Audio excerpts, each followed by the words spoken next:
don't bother. Obviously, It that's doesn't even matter.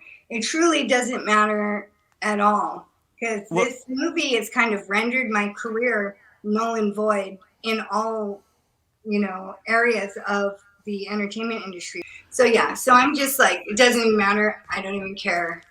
Don't worry about promoting nothing, because I literally give up.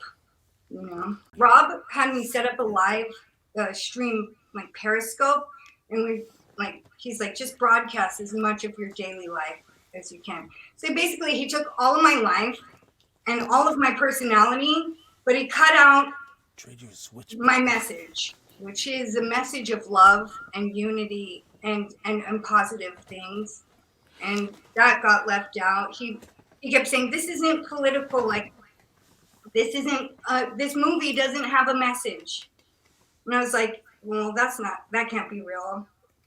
He's just British. He didn't want to be offensive. He wanted to be offensive, but he didn't want to have a positive message. Always, all the time on Bandcar, there'd be one person who was always like, look behind you. And that makes it sound scary. So yeah, Jed said, I want to do a Bandcar horror film. Now, I didn't realize they wanted to make me look like a complete asshole. But to answer your question from before, do I feel taken advantage of with this film? Completely, yes. I feel very seen that you notice my dwindling happiness level in the last year, because it has been. The more that this film has come out, because I wasn't involved in the press, they hate me at Blumhouse too, except for Jason Blum. But they hate me because of Rob's representation of me, just like the whole film of DASHCAM, which I got 0 writing credit for. I didn't get any special anything for it. I wrote all the dialogue. I filmed most of the film, and it was my very essence was harvested and used against me, and I was paid standard rate for a low budget horror film. I don't know. This situation is much worse than even. I'm glad that somebody has taken the effort to figure out how fucked this is and saying something to me about it, because I'm in a special scorned place right now, I guess. It's more fucked up when you realize that for the last 2 years, Rob's been my live-in boyfriend that lived at my house with me the whole time. Like, everything I do, all I get is fucking ripped off.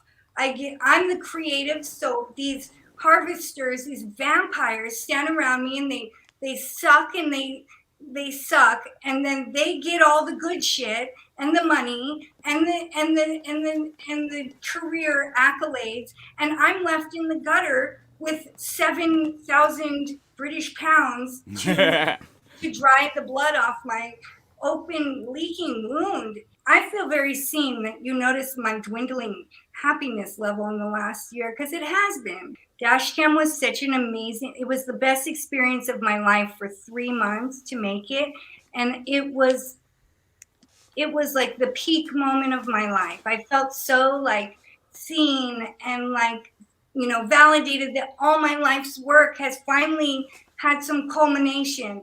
Then it came out, and it's been a fucking nightmare. It's been a fucking nightmare, and nobody's had my back. Not anybody on the film, not anybody anywhere, except for my fans. Everyone hates me, not the people who wrote the scenarios that we would be in, not Rob, who made me look like an extra asshole. Everyone hates me. To me, like, nobody knows what this feels like, okay? Like, you can say, like, don't let them get you, but they got me. They got to me. What is it that you want to do now? I don't want to do anything.